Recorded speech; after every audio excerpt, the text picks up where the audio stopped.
Alô pessoal, mais um vídeo no canal Vene Casagrande, mais um vídeo com uma informação maravilhosa para vocês que estão torcendo para Lucas Paquetá estrear o quanto antes. É isso mesmo, você aí do outro lado que está ansioso para ver o novo camisa 20 do Flamengo em campo, será nesse domingo, pelo menos relacionado ele será. Pelo menos vai viajar com a delegação nesse sábado para Brasília.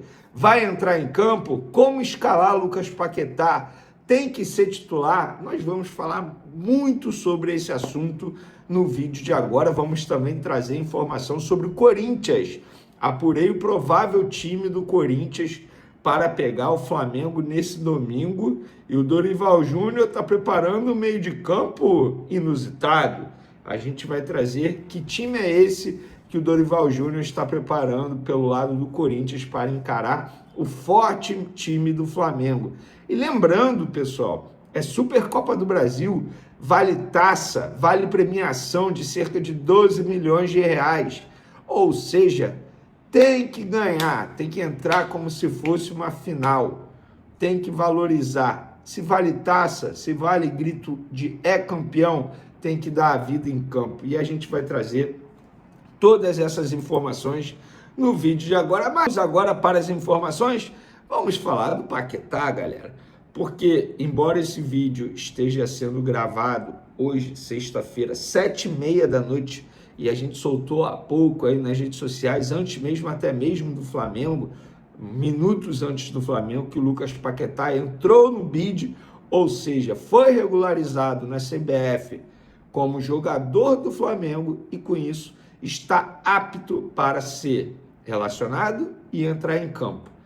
Com isso, o Flamengo planeja viajar com o Lucas Paquetá, ele estará na delegação, e aí fica aquela questão. E agora?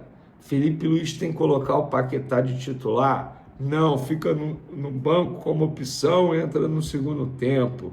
Olha, pessoal, tá rolando já esse debate aí nas redes sociais entre os torcedores do Flamengo. Ele agora podendo jogar, a minha opinião é o seguinte, é igual a minha opinião do vídeo anterior, quando ele ainda nem sabia se iria ser inscrito no bid ou não. Tem que levar para o jogo, é óbvio. Agora, eu não começaria como titular, sendo muito sincero, embora eu esteja tão ansioso quanto vocês para ver o Lucas Paquetá em campo novamente. E por quê? Ele fez um treino, quer dizer, ele vai fazer 2 treinos no Ninho do Urubu, sexta e sábado, que é hoje, né, no caso que eu estou publicando o vídeo. Então, assim, são 2 atividades. Na verdade, na sexta ele nem treinou com os novos companheiros, pelo menos de maneira oficial, é isso que está sendo dito. E no sábado ele treina com os novos companheiros. E a gente sabe que treino de véspera geralmente é um ajuste, uma jogada ensaiada, não tem aquele treino tático pegado. A gente sabe muito bem como funciona. Porém, estamos falando de um jogador que é craque. Lucas Paquetá joga muita bola. É o tipo de jogador que ele não precisa de muito tempo para se adaptar aos novos companheiros. Na verdade, os novos companheiros que terão que se adaptar a ele, porque para jogar ao lado de Lucas Paquetá, acredito eu, que não deve ser fácil você acompanhar o raciocínio de um jogador desse nível de técnica, né?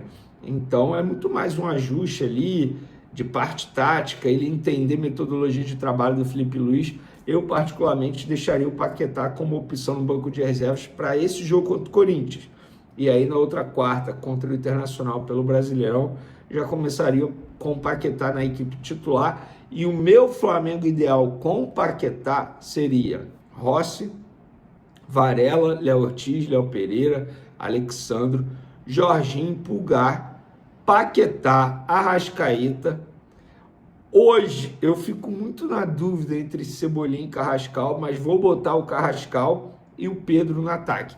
Esse seria o meu time com o Lucas Paquetá. Ou seja, teoricamente, quem cairia do time titular para o Paquetá entrar? O Gonzalo Plata. Gente, na boa, assim, o Paquetá ele faz várias funções em campo, mas eu não tiraria o Pulgar para botar o Paquetá de primeiro volante. Acho que o Paquetá rende muito mais como segundo volante, mas eu não tiraria o Jorginho. tá? E também não tiraria o Arrascaeta, obviamente. Então, colocaria o Paquetá na vaga do Gonzalo Plata e ele pode fazer essa função tranquilamente. Teoricamente, o que o Gerson fazia, aberto pela ponta direita, caindo muito pelo meio, enfim, flutuando bastante entre esses dois setores. Eu faria isso. E se num determinado momento o Jorginho tiver que ser preservado, aí o Paquetá de segundo volante. E outra, uma opinião minha, esse debate de time titular do Flamengo vai se tornar um debate de sexo dos anos, gente. Sabe por quê? É jogo demais no futebol brasileiro. A todo momento a gente vai ver aquela famosa rodagem, aquela famosa controle de carga. Alguns jogadores serão preservados, poupados. E aí vai ter esse rodízio na equipe titular. É claro, tem alguns jogadores que a gente sabe que são titulares absolutos se eles estiverem 100% fisicamente. Alexandre na lateral esquerda, hoje o Varela na lateral direita, Léo Pereira hoje titular absoluto, Pulgar para mim titular absoluto, Jorginho para mim titular absoluto. Agora, os demais, a gente sabe que tem uma rodagem muito grande, tem um controle de carga muito grande, até porque o Felipe Luiz é um treinador que ele escala muito a equipe dele baseado no adversário. Então, depende muito do que ele vai enfrentar. E por falar nisso, vou até pegar aqui o provável time do Corinthians, que eu prometi aí na minha introdução, que eu apurei. Hugo, Mateuzinho, Gabriel, Gustavo Henrique, Bidu, Ranieri, Carrídio, Bidon, Garro, Memphis e Yuri Alberto. Esse é o provável time do Corinthians para pegar o Flamengo. Ou seja, um meio-campo com, teoricamente, 3 volantes. E o Memphis está de volta. É um time bom, tá, gente? Assim, eu não acho um time horrível do Corinthians. Não tem um bom elenco. E a gente sabe que um jogo, como é enjoado, geralmente não costuma ser partida, boas exibições das duas equipes, jogo muito pegado. Enfim, tem muita gente achando que o Flamengo vai golear. Eu não acho isso. Acho que o Flamengo vai ganhar. Meu palpite, inclusive, na KTO foi de 2-1 Flamengo, mas não acho que será um jogo fácil. Espero que eu esteja errado, que seja uma vitória fácil do Flamengo, mas eu não acredito nisso. Bom, dei as minhas opiniões em relação até mesmo a Lucas Paquetá, como ele deve ser escalado na equipe do Flamengo. Quero a opinião de vocês, o que vocês acham. Já começa com Paquetá de titular, espera para quarta-feira. Enfim, quero a opinião de vocês. A opinião de vocês é sempre muito importante aqui no canal. Então, falar agora sobre Marcos Leonardo, porque a situação é a seguinte, muita gente me perguntando, Flazoeiro, o Flamengo vai contratar Marcos Leonardo? O Flamengo vai fazer uma investida no Marcos Leonardo? Saiu algumas notícias de que o Flamengo vai contratar um centroavante, de que o Flamengo quer contratar um centroavante para poder brigar a posição ali com Pedro. Qual é a real situação? Então, gente, vou explicar a vocês a real situação. Primeiro ponto. A janela na Europa está aberta e o Flamengo não quer ficar fazendo leilão contra times europeus. O Marcos Leonardo, ele desperta o interesse do Napoli e da Roma. Então o Flamengo, a ideia primeira do Flamengo, e não só com o Marcos Leonardo, e sim com qualquer outro jogador que esteja na mira da Europa, é esperar a janela fechar. Quando que a janela fecha? Dia 3 de fevereiro, terça-feira. Uma outra situação envolvendo ainda o Marcos Leonardo. O jogador está avaliado em 40 milhões de euros. O Flamengo tem mais uns 30 milhões de euros aí para poder gastar. O Marcos Leonardo está avaliado em 40. Os números do Marcos Leonardo são excelentes. Ele fez 40 gols em 60 jogos. Jogador jovem, só tem 22 anos.